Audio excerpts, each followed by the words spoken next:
bougie, ratchet, sassy, nasty. Nagaganito yung droga ng Pilipinas. Why the drug syndicates continue to operate just like the countries of Colombia, Mexico, and it is being played inside the national penitentiaries. Para tayong talagang binababoy tayo. Sabihin ko sa inyo. But this is not a time for storytelling. SONA kasi ito. So, dito na.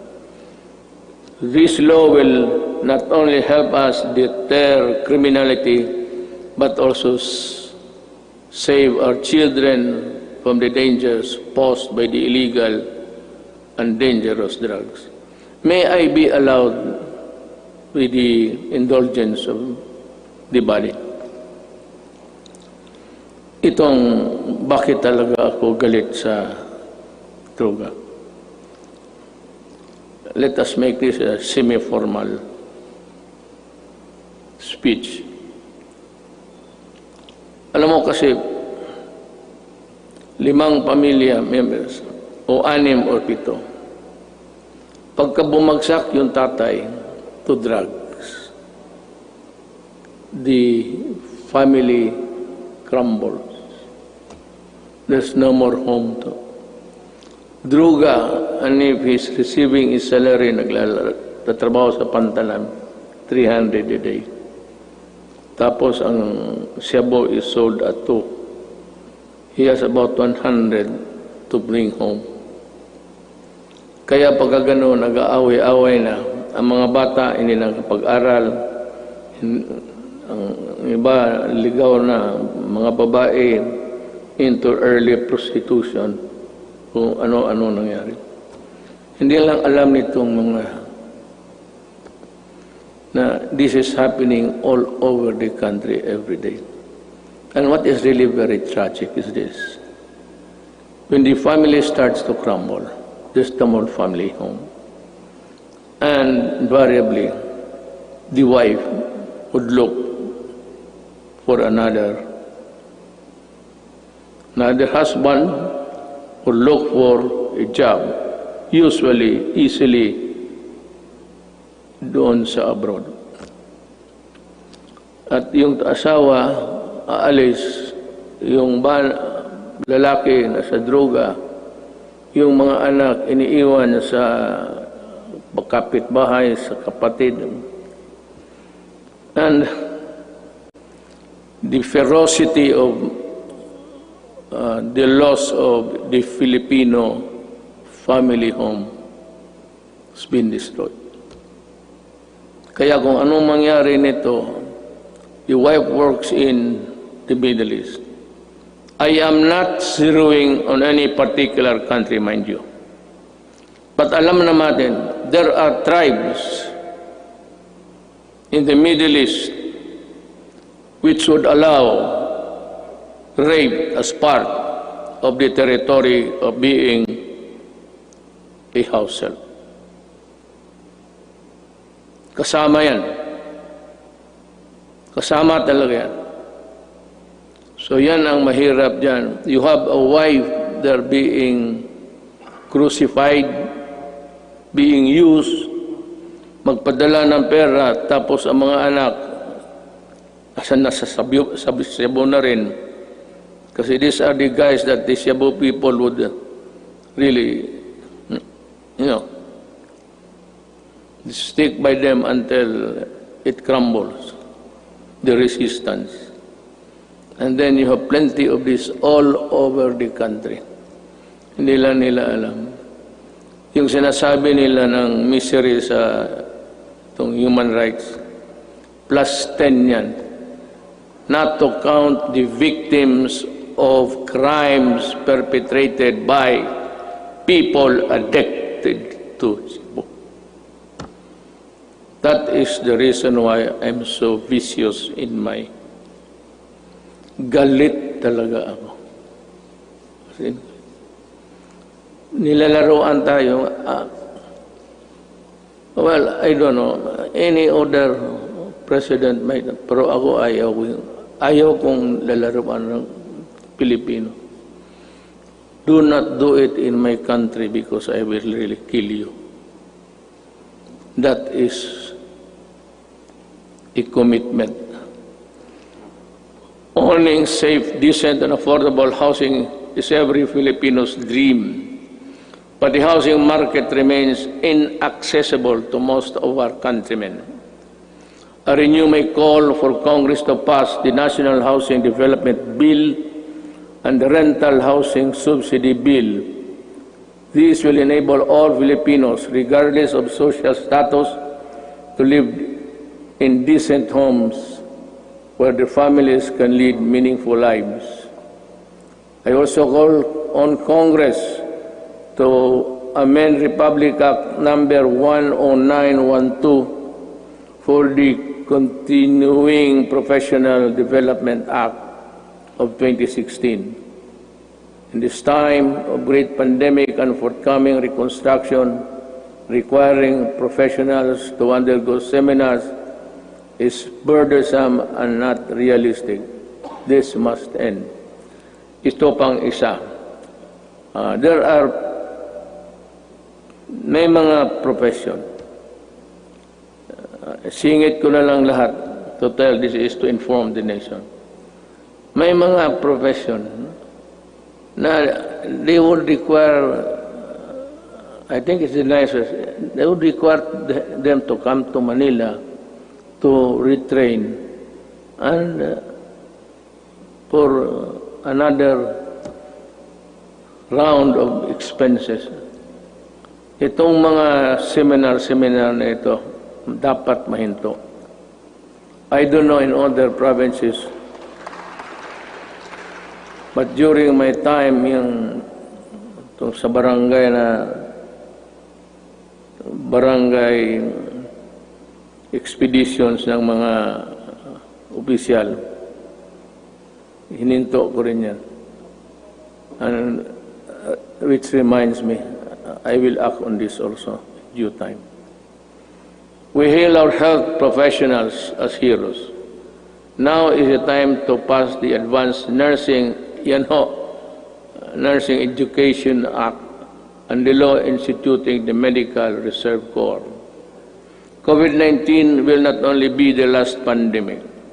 We need to create National Disease Prevention Management Authority to better respond to future outbreaks. We count on Congress to full support. You can just let it remain for a while in the Department of Health kung wala pang pera, but you have to expand the services. It would also entail a little bit of money, but not really as much as expensive when you set up a department. In the long term, we are looking into the creation of the National Disease Prevention and Management Authority to better prepare for the pandemics, protect lives, and allow development to proceed even in the worst of times. We are counting on the full support of Congress for this critical, important endeavor.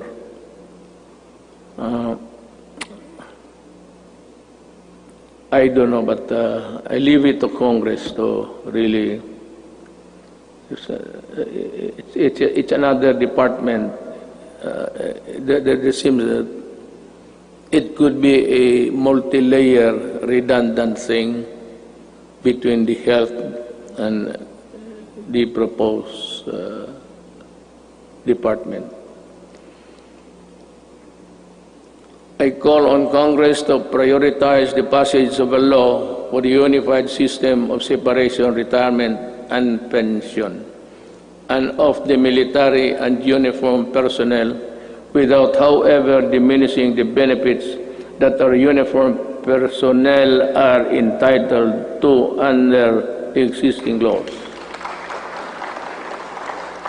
There is a need to adjust the pension system, which will be applicable only to the newly hired uniformed personnel, so as not to cause a ballooning effect against the budget of the military in the years to come, and yet maintain the pension benefits those already in service under the present law. This issue needs a solution now. Umpisa natin ngayon para hindi na maging problema sa sunod na mga taon.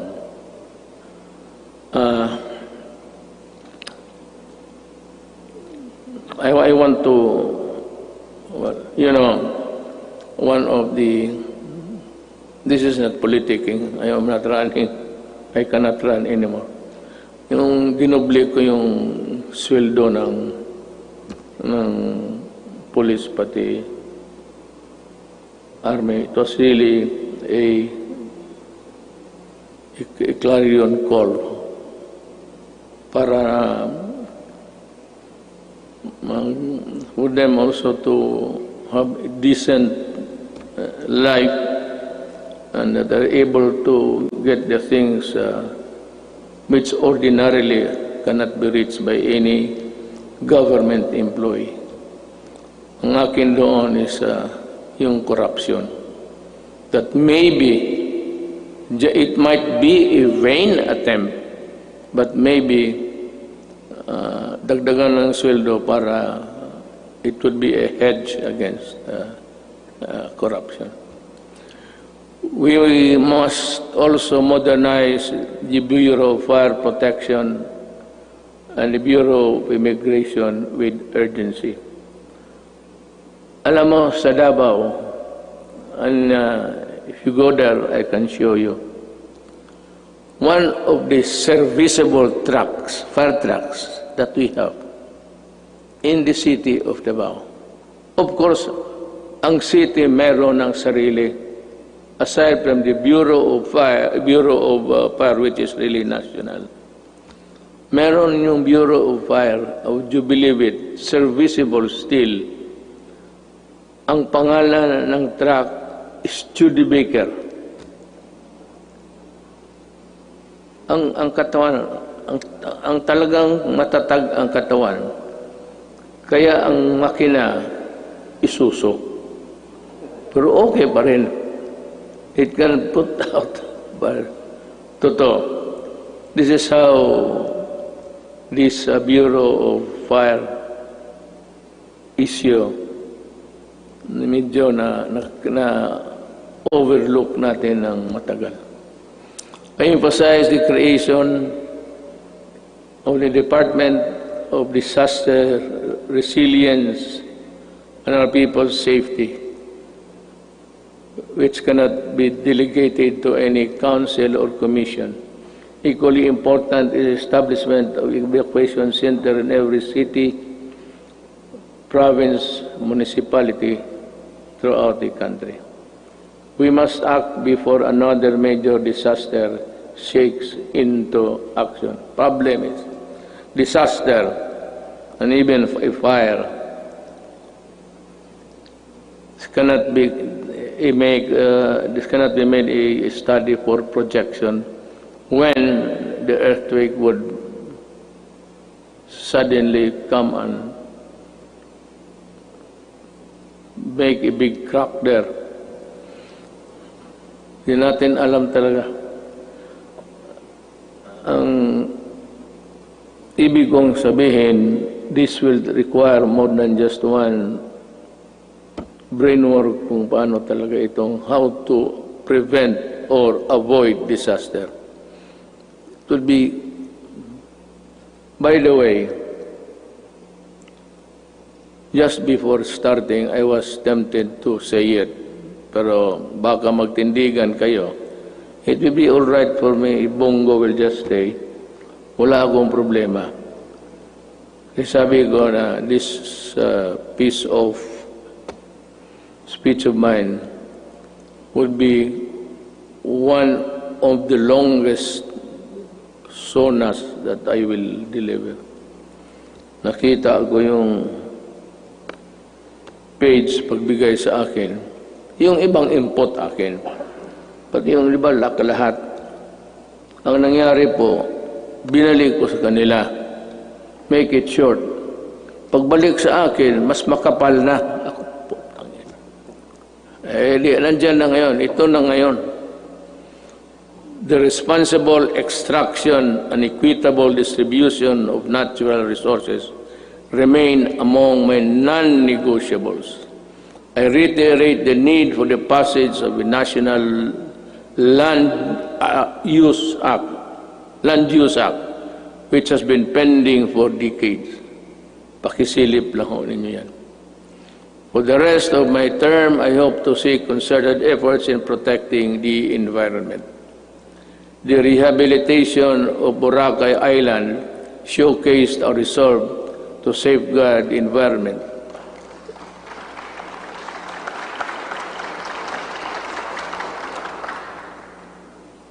Boracay is doing well because of its scenery. If it's only a coconut and a black sand, white sand and water, wala yan. Pero you add the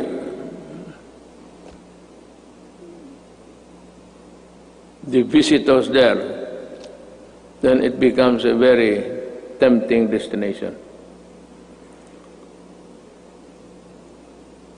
We have seen remarkable emergence of the island back to its former glory. I want this sustained. I ask Congress to enact a law creating, importante ito, the Boracay Island Authority, or BIDA. We need it. I cannot stress enough the importance of agriculture. The growth of our economy depends on a robust agricultural sector. We must utilize the coconut, we must utilize the coconut levy for the welfare of our coconut farmers and the development of our coconut industry. I urge everybody, both of the executive department, pati ito, that ito yung pera na nakuha doon sa sequester, and itong perang malaking ito, gagamitin ito for the welfare of the farmers. The problem is, we can no longer trace who are the farmers of yesterday. Marcos is a distant star. We do not know. Ako alam ko because we had a little piece also that was covered by the land reform. Hindi na natin malaman kung sino ang may-ari. So I think Congress should look again and try to sort out how best the money can be utilized. I will not make any suggestion, but I leave it to Congress to decide what to do with it. I once again urge both houses of Congress to pass a version of the bill establishing the Coconut Farmers Trust Fund. Tulungan natin ang ating mga magsasaka pagka hindi mawawala yung pera, bilyon yan. Diyos ko po. Well, anyway, we have learned so many lessons along the way.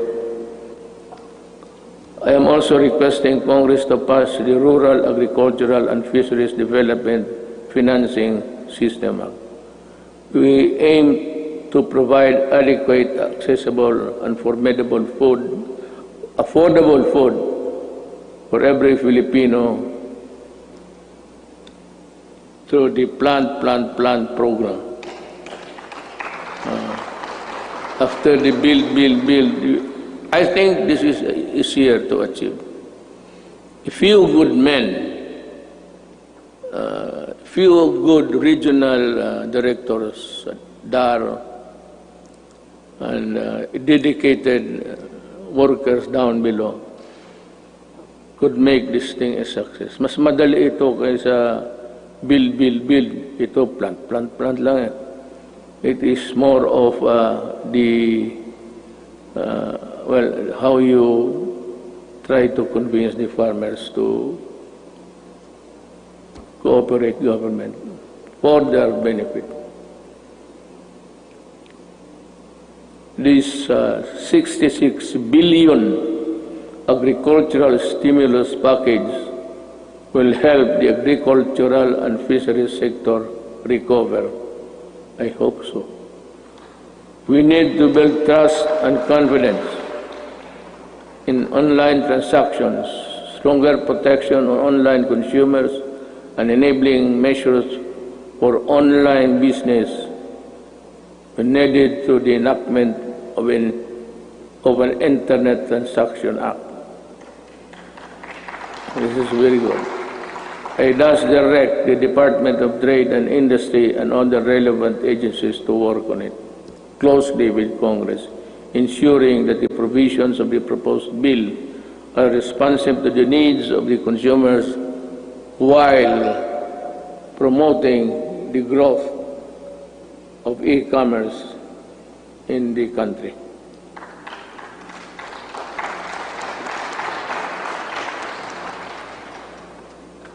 If you are tired of clapping, you just say so I can make a shortcut. Pabilisan lang. On the path of better governance, we travel with other partners, both old and new, have helped bolstering the antiquated public health system, for bringing home a load of Filipinos overseas, for filling in supply gaps for crucial medical supplies and equipment and staple food. For these and many more, the Philippines thanks all friendly nations.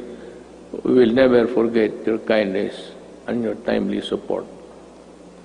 Within ASEAN and beyond the Philippines, we will continue to work with partners to address global perils and ramp up cooperation to secure for our peoples greater peace, progress, and prosperity. The Filipino nation claims its rightful place in a community of sovereign states. Thus, we will continue to pursue an independent foreign policy. Let me be very clear about this. May I cut my prepared speech? Alam mo, I read a little over 3 weeks or last month na the Americans intends to go back to Subic. I'll just put on record my thoughts. I have nothing against America. I have nothing against China. But if you put bases here, you double the spectacle of a most destructive thing. Just like Manila during the Second World War, during the retaking of this city, it was one of the most devastated cities in the world. Kaya maglagay-lagay ka ng base at this time. This will ensure if war breaks out, because there would be atomic arsenals brought in. This will ensure the extinction of the Filipino race. We work without fail to protect our rights in the South China Sea, neither beholden nor a pawn to anyone. We broaden the boundaries of Philippine diplomacy. We build productive ties with everyone willing to engage us on the basis of equality and mutual respect. And we redefined our relationships with our most important partners, placing the country in a far better position to advance our interests in an evolving regional order and emerging global problems. Now,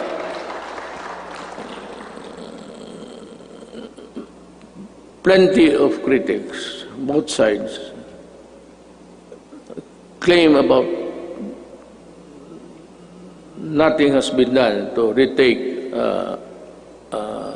forcefully or physically the South China Sea.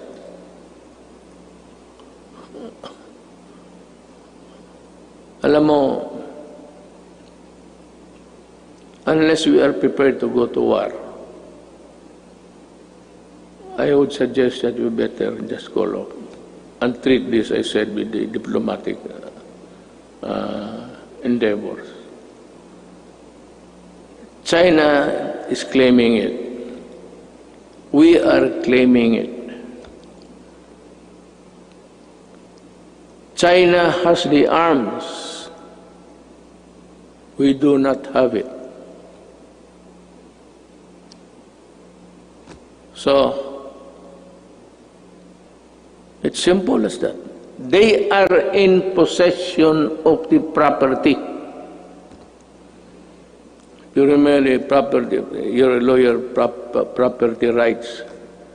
They are, it has nothing to do with the Philippine laws on property. But it's akin to, they are in possession. So what can we do? We have to go to war. And I cannot afford it. Maybe some other president can, but I cannot. Inutil ako dyan, sabihin ko sa inyo. And I'm willing to admit it. Talagang inutil ako dyan. Walang magawa. I cannot. The moment I send my Marines there at the coastal shores of Palawan, tinamaan ng cruise missile lahat yan. Hindi pa nga sit sail yan eh. Sabog na. Let me say again that the victory in a global battle against COVID-19 would take longer than we expect. Everyone's cooperation is needed. I know that you have, the Filipino people, have sacrificed a lot, but we have no other choice but to work together and to do even more. I must admit that our actions have been far from perfect. Totoo yan, I admit it. And there could be improvements here and there. But all of us in government, including myself, assure you that we will not stop until we get things right and better for you. I know that many of you are worried not only about health and safety, but also about our ability to move around and ride public transportation. The depletion of your savings due to the rising cost of goods and the loss of your incomes due to uncertainties in your jobs and livelihood, I assure you that your government will address squarely these problems and challenges to overcome them and proceed to a new normal. Marami ho talagang mawawalaan ng those for middle income. They buy a car on installment basis. You cannot keep up with the amortization. You lose it. You lose the car. And you are forced to ride on public utilities. Concomitantly, didiretso rin itong mga kriminal na rarami at crimes will increase. But let me assure you, for as long as I am president, there can never be a runaway crime in any of our cities. Hindi ako papayag na gano'n. I can assure you, we will remain peaceful. Relatively peaceful. Hindi naman very peaceful. Pero kung sabihin mo na kagaya ng hold up dito, hold up, alam naman nila kung anong mangyari. You know what will happen to you. I am addressing myself to the criminals. You commit hold-ups, you commit rape, you commit all sorts of things, and you harm the public, then kaaway mo na ako. Pag bumalik kayo sa dati, kagaya noon, patong-patong na naman ang patay dito. Sigurado, hahanapin ko kayo. Do not ever go back to your old ways. Maghanap na lang kayo ng anong trabaho dyan. Magtiis kayo. To open up the economy to pre-COVID-19 levels at this time is not an option because whatever good it can produce will only be gobbled up or be outweighed by the bad it will generate sometimes. Haste makes waste. The recent upsurge of infection, when you open little windows of resumption of business, is proof of that. I am happy that I have talked to you today. You know, in other places, they opened up too early, too soon. America is one. China, well, fortunately, it was arrested on time. China and the rest, for those who open up, and those who do not follow the protocols of at least the World Health Organization, they are suffering.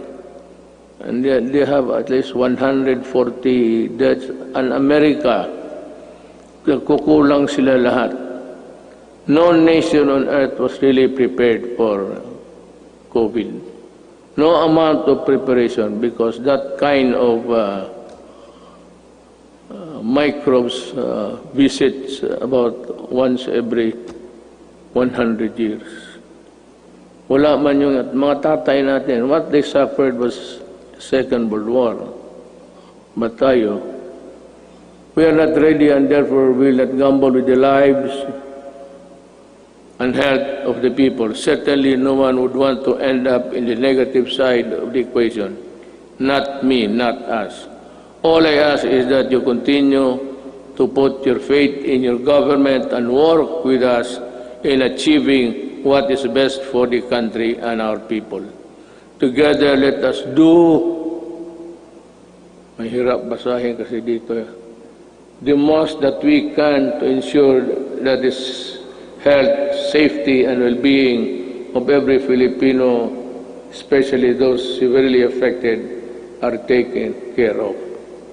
Together, we shall fight this pandemic with the same fervor as our campaign against illegal drugs, criminality, insurgency, and corruption in high places, and entrenched parochial interests. As a government worker, I am addressing each and every Filipino that the government cannot do this without your help. More than ever, we need to reinvigorate the deep-seated Filipino spirit of pakisama and malasakit within each and every one of us. We are being tested as a people and as a nation. Worse times loom ahead. But I do hope that this spirit of solidarity and unity will serve as a drumbeat to which we shall march in unison in our quest for the light at the end of the tunnel. I appeal to each and every Filipino, let us take care of one another. Ito ang panahon para magtulungan, hindi panahon para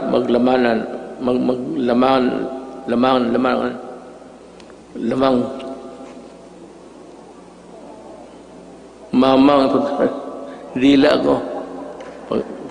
Hindi maglamang at pagkakaisa. My faith in the Filipino innate patience, resilience, and determination to bounce back is unwavering. Let us share our blessings with those who have little and those who have none. This is the time to bring out the best in us. The woes that weigh heavily on our shoulders may bend our back, but they shall not bend or break our spirit. From the rubbles of adversity, a more resilient and stronger nation, built on bayanihan and pagkakaisa, shall rise. Together we shall overcome. Before I pardon the time, but it was really the allotted time for my speech, I would just like to give a statement between us sa gobyerno kung hindi tayo nakakaintindihan. You know, Drilon extended, he was defending. I would like to ask Drilon, were you a part of ACRA when this contract of Ayala Water was being drafted? And why are you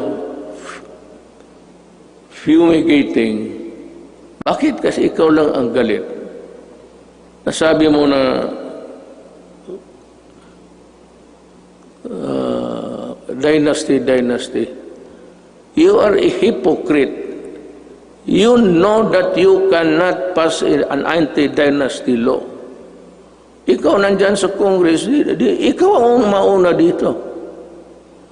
But you know, to take it against me for protecting my country is something which I really resent.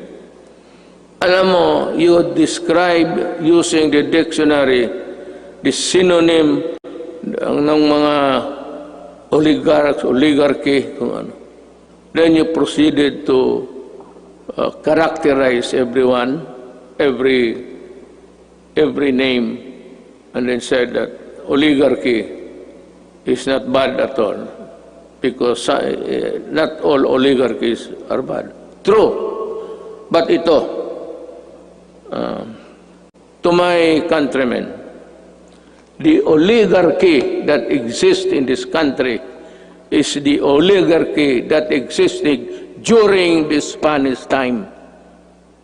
And the Spanish lands and the friar lands and all the benefits that were passed on to the insulares who did not go back to Spain or to the Spaniards and into their...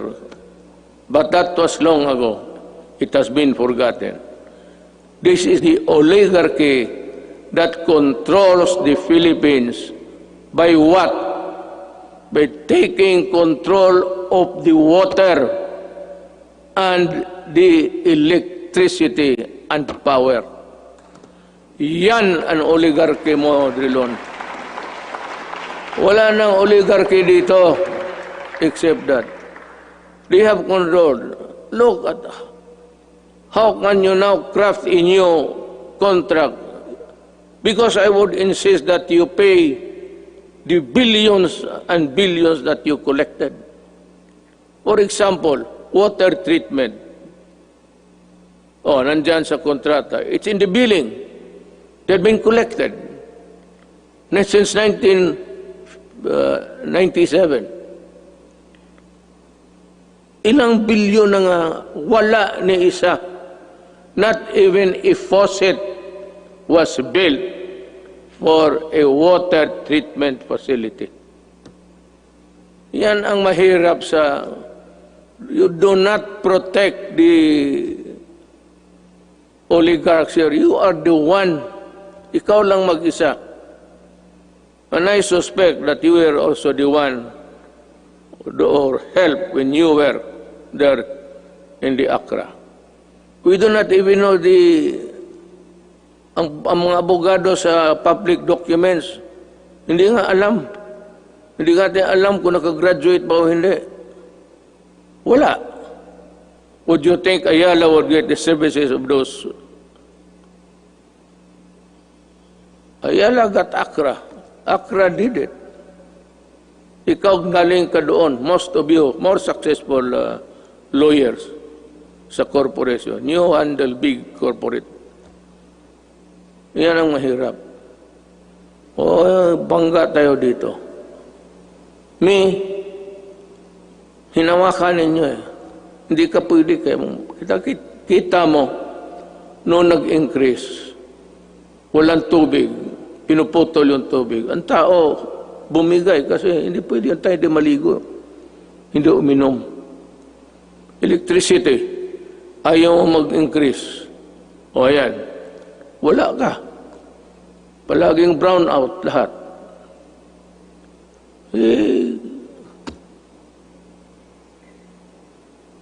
I'm sorry, but I have to say this to you.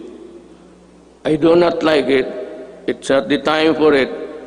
But since it is the time for the SONA, for people to know and people to really get the facts, then, and the right of the people to be heard. Tayo na naman ang tao magsama. Hinawakan ninyo yung tubig, pati electricity. Yun ang oligarchy. Kaya ako sinabi ko noong kumpanya, corruption is not here. Yung mga customs, maliit yan. It's there upstairs. And I was really unprovidential.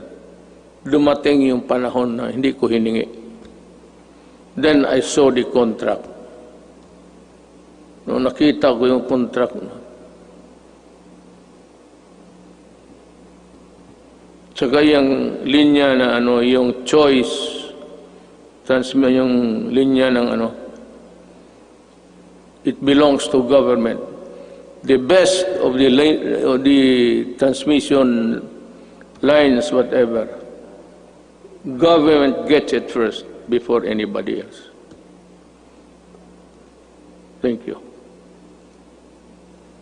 I am through.